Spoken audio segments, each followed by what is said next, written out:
Kung mahilig ka nga sa ribs ay tiyak kung magugustuhan mo dito sa natagpuan ko. Hindi lang basta ribs ang meron sila dito dahil meron din silang iba't iba pang mga putahe na talaga namang magugustuhan nyo. Ang maganda nga dito sa kainan na to ay pwede kayo mag-celebrate ng birthday or kahit anumang event ng inyong pamilya. Heto nga pala ang rib sarap na matatagpuan nyo nga sa Paco, Manila. Along the road lang to malapit sa San Fernando de Dilao Parish, Paco Church at sa Tapaura. Halos kaharap lang din sila ng Paco Catholic School at nasa Google Map lang din sila. Kaya naman kung naghahanap ka ng solid na food trip ay i-try mo na dito sa Rib Sarap. Heto nga pala ang operation time nila at meron din sila ditong Rib Sarap promo. Pwede rin kayo magpa-deliver dito via Food Panda. Heto nga pala ang menu nila mga mare. Marami kayong pagpipilian dito kaya naman pakipost na lang tong video na to para mas makita nyo. Meron sila ditong beef tapa, Asian salad, kani salad, lechon kawali, topo katsu, nacho supreme, topo sisig, onion ring, mozzarella sticks, salivore steak, pork sirloin burger steak, pork sisig, at syempre hindi naman mawawala dito yung tag 1 kilo ribs with Hungarian. At kung nagsosolo ka nga ay meron sila ditong solo ribs. May pangmalakasan din sila ditong 24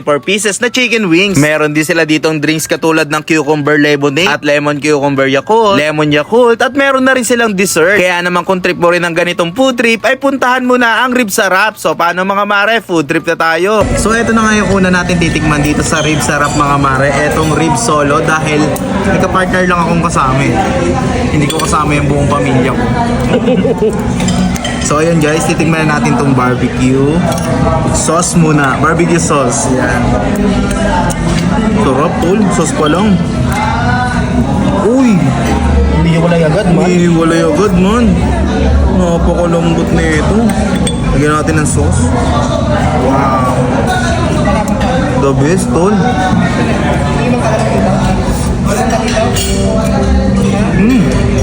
Totoo nga yung sinabi nila tol. Worth it yung ibabayad mo dito. Ang sarap. Worth it. Ang lambot ng laman niya tol. Yun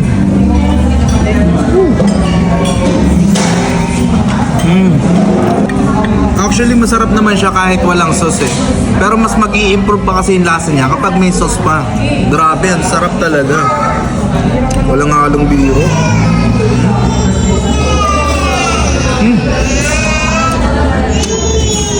Sarap.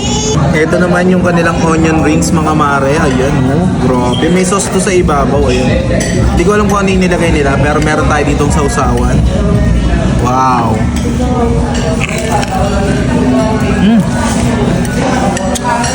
Sarap.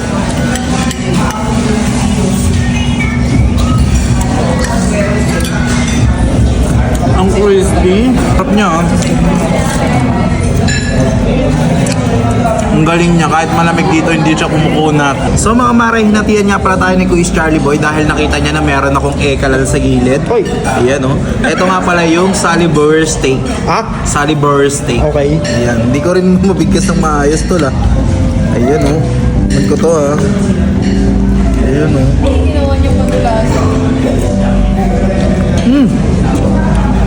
May kalasa nga to lah. Ang sarap ah. May kalasa nga eh.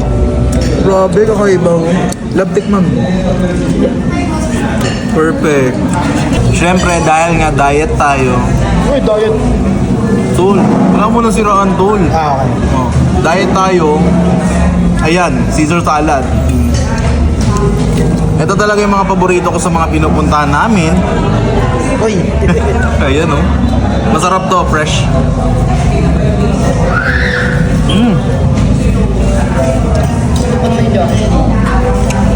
Ang sarap. The best talaga ang gulay kapag fresh. Panalo. Ito naman yung kanilang lechon kawali flutter mga mare. Gawin natin tong isang buo. Ayan oh. So may gravy po oh. Wow. Mang Tommy yan pare ah. Crispy. Crispy idol.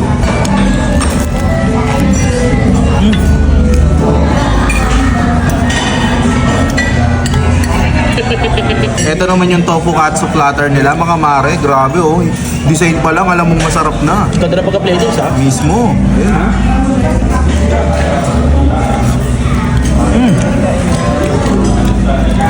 Ang lambot na sa bunganga.